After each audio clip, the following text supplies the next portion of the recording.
Hello! Oh, hi there. Welcome back to Katawa. Ah. Had to pop back in real quick. I'm Travis. I'm Eric. We are Bookend Gaming. I had to see who we were apologizing profusely to. Yeah. I assumed it wasn't this guy. Might have been.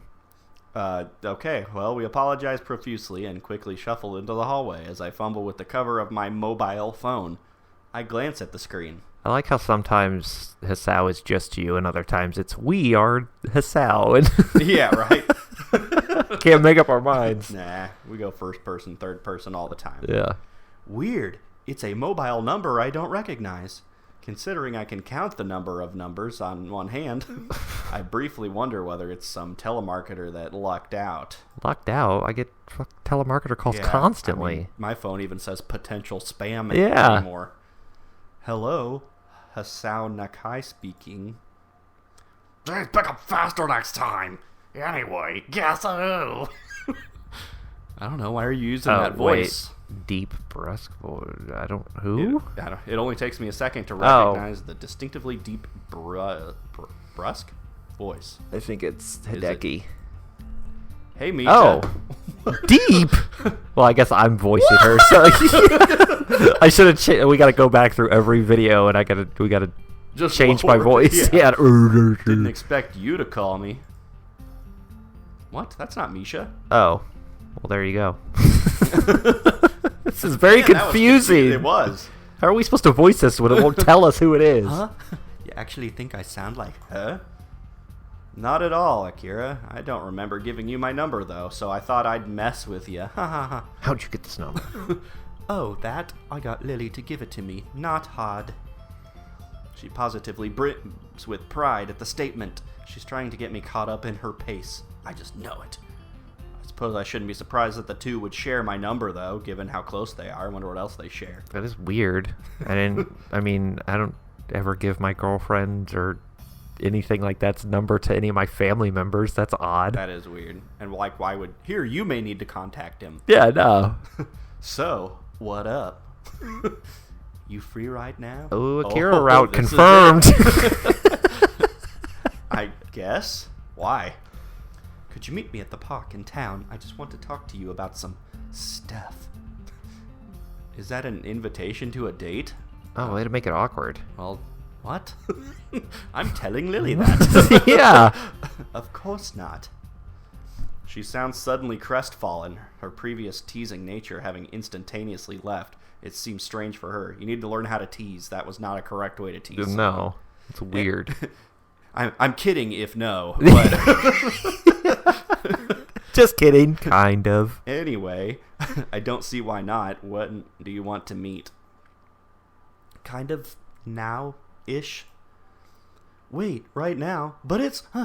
The dead silence suddenly coming from the phone announces the fact that she has unceremoniously hung up. You have 5 minutes. Rude.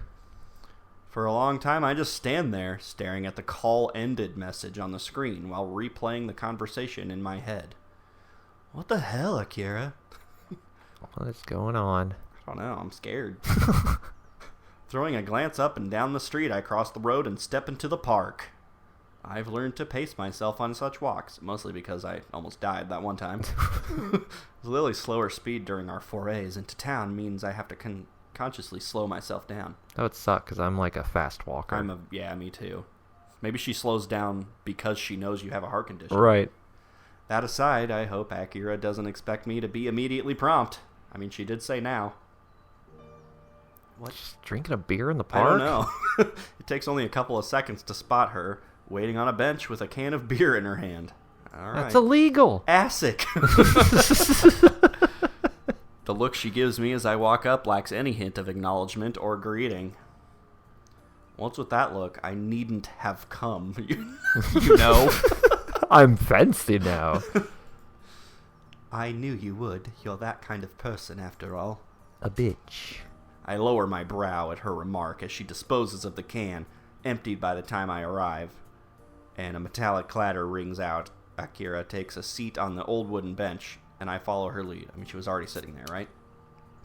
She takes another can of beer from beside her and opens it up before speaking, taking a large gulp. She seems to really like that stuff. I suppose I don't need to ask what this is about, or rather, who it's about. I mean, you don't? I don't know. I heard from Lilly that you asked about our family. It's the mafia. Yeah. How dare you? She looks like a vampire. She is. They share more than phone numbers, that's for sure. I'd probably be very worried right now if it weren't for the total lack of malice in her voice. Rather, her tone sounds almost wistful. Idle curiosity mostly. I have to admit, I'd never have guessed you two were half Scottish. You're still on that? That's been his focal point since the beginning. She gives a wry chuckle of amusement. Damn foreigners. I've heard that before, trust me. Mostly because of our British accents. Nobody has any idea. We're all over the place. The small smile falls from her face, her eyes looking ahead distantly. Aside from the occasional elderly couple talking as they slowly walk the meandering paths and the odd aging car, it's pleasantly quiet. Look, honey, it's one of them transvestites. She didn't tell you everything, though, did she? It was pretty brief. Your parents lived in Scotland. She hasn't met them since she was 12, and she wants to meet them again. It's always surprised me how devoted she is to our parents for all the good they did us. The way she says it sounds almost derisive. She gives a small sigh as if to quickly brush the feelings away. Why do you think they left, Hasao? Why do I think they left? That's what I asked. From what Lilly told me, it was because of work. I guess a pretty decently paying job was involved as well, given the way your parents seem to live. So Lilly went to a private school, and that's why she carries herself with the airs and graces of the upper class. Snooty. Yeah, since the business in Inverness boomed, our father decided to move directly to the same city as its headquarters.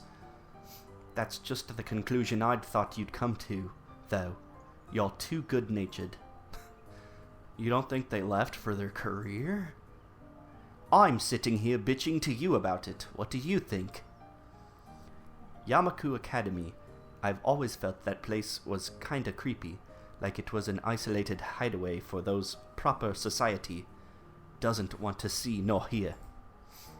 They probably just rue the fact that Lilly wasn't old enough to be shoved there by the time they left. So they're embarrassed about having a blind child? That seems... I don't know. They did the same thing with Shizune. Yeah. Which, I mean, they actually showed her dad. Yeah, that the parents don't get it. I mean, I don't know. It just seems like such a high society. You gotta have a certain... Right. We don't want people to look at us weird because our daughter's blind. It's like, oh, she's blind. Weird. They can't come to the rich parties now. Some school, so we never have to deal with it. Yeah.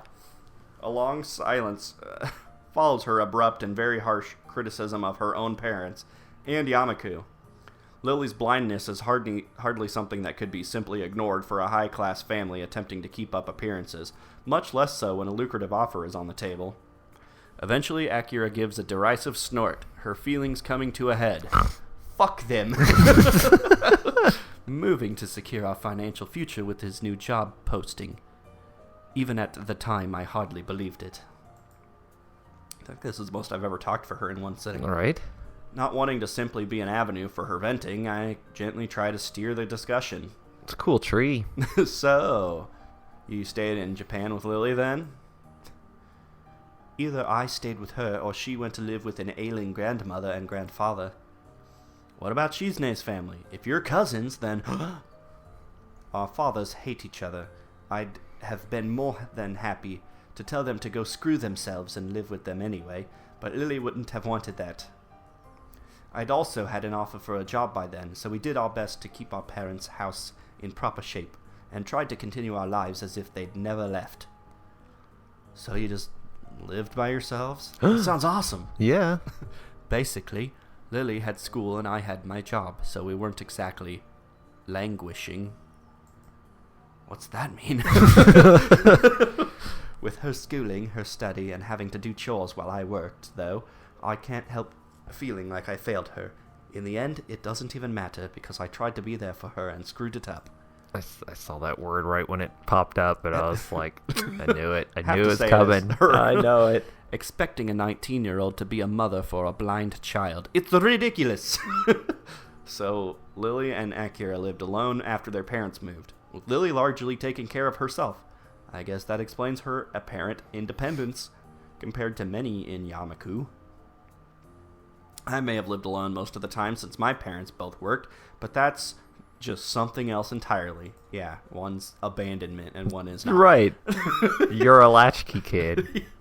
Sorry for making you listening to my moaning, Hasao. Oh, I'd like to hear more of it. I mean, you just sound like your sister.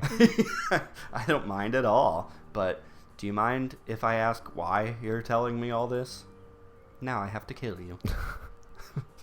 You always were curious. Context, I suppose. Life isn't a fairy tale, Hasao. Some people have to learn that the hard way. It's not? Oh!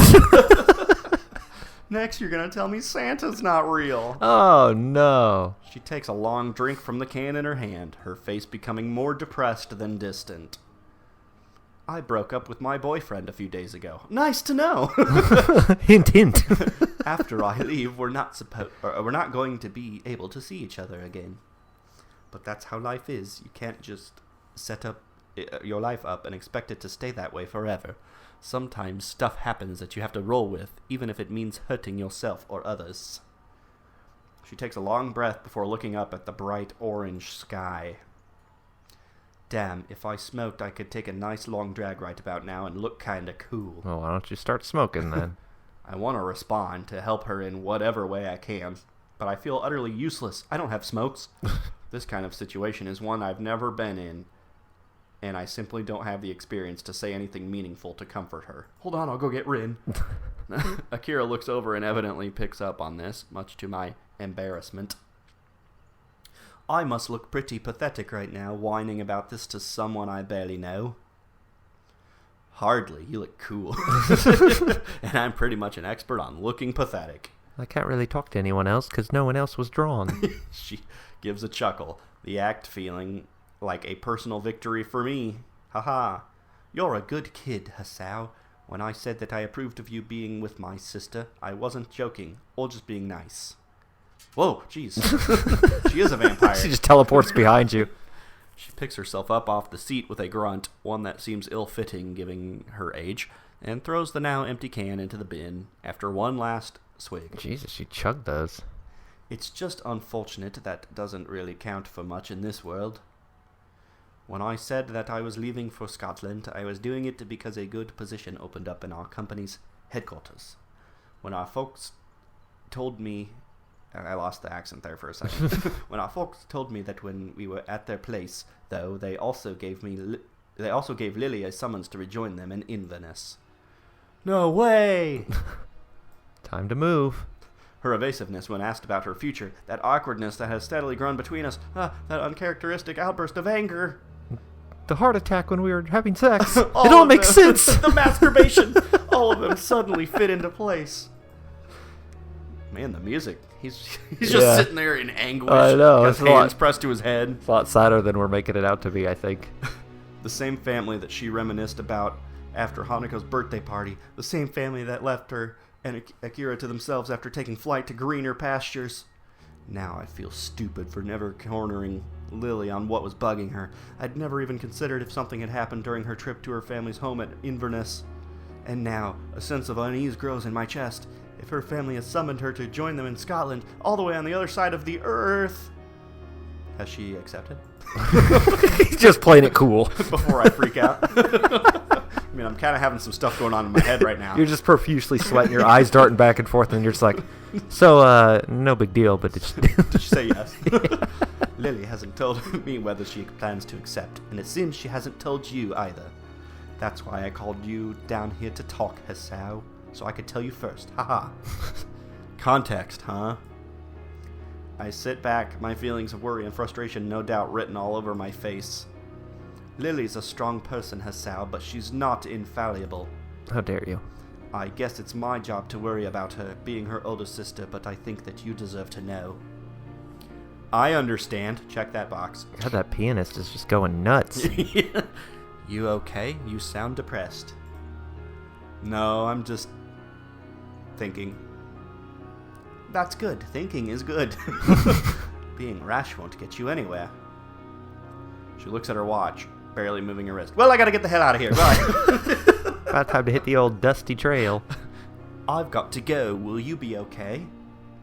I'll be fine. Don't worry. I'll have to talk to Lilly about it and get everything sorted out. She gives a smile, but it doesn't feel all that genuine or sincere. Really, both of us are dancing around the fact that Lilly's on the precipice of the biggest decision of her life and is trying to take the entire burden on herself. And part of that burden is the matter of our relationship. Good job. You're holding her back now. Yeah. By the time I look up, Akira's already walking off with her hand held up. Laters. Bye! Okay, well, we're gonna probably go talk to Lilly now. Yeah, and make things worse. That's the Hasao way. It's Hasao. It's gonna make things worse.